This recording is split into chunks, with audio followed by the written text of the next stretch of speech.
The scariest thing that I've ever experienced, I thought it would have actually happened in Australia of all places, because, you know, I don't know if the rest of the world kind of, I think it's Steve Irwin's, the late Steve Irwin's fault with this one, all the dangerous, scary things in Australia, you know, crikey, mate.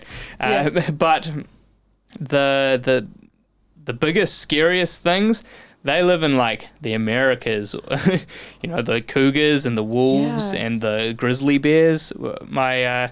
My wife and I, Niall, she paddled around Vancouver Island, and I was part of that expedition as well. It was her first big expedition. She'd never been in a kayak before, and so this was like a big deal. It was also the first time we'd shared a journey together. But we'd been paddling for 60 odd days. We were exhausted. It was raining. It was big, heavy swells. We landed on this suboptimal bay with big boulders and huge trees that had just fallen onto the beach.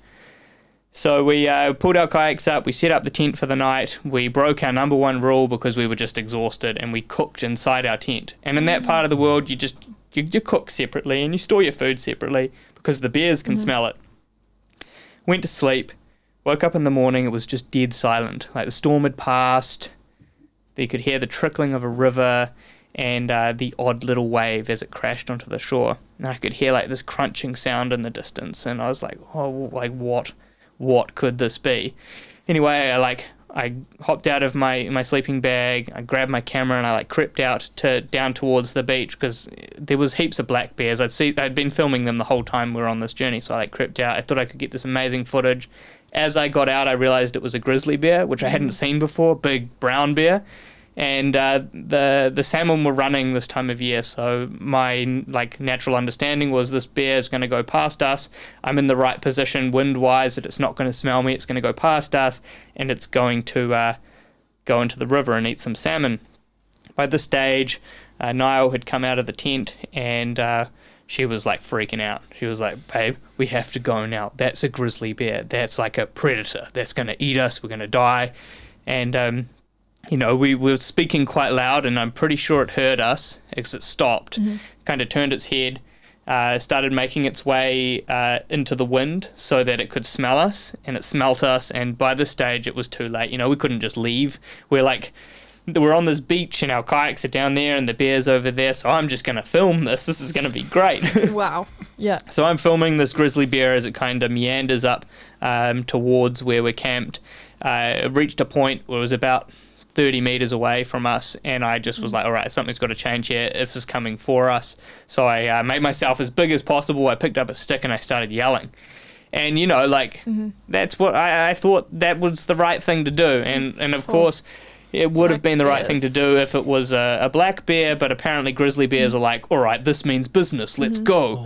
And so it just let out this big grunt and started coming faster towards me. I threw the stick at it. It's 10 meters away from me now, and it stops, and it's just breathing, and it's looking at me, and it's like, ooh, ooh. These big growls. By this stage, my wife she's gone. She's going, and she's hidden in the tent, and she's like, this is how it all ends.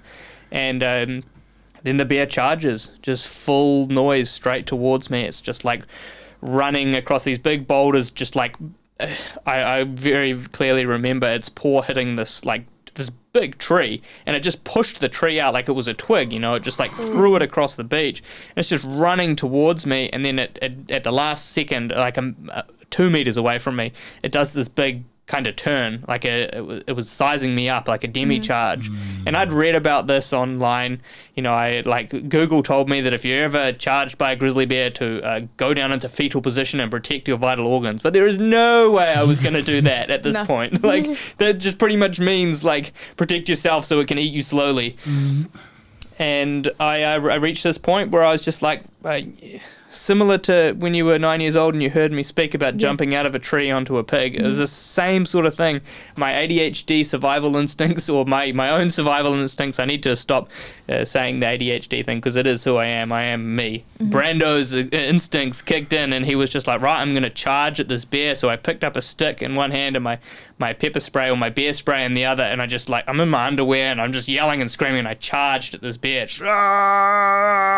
I'm spraying my bear spray in the air, and I run into the bear spray, and it's in my eyes, and it's pretty full on. But like in the blur of my now puffy eyes, I could like see the bear stumble back and like run off down the beach.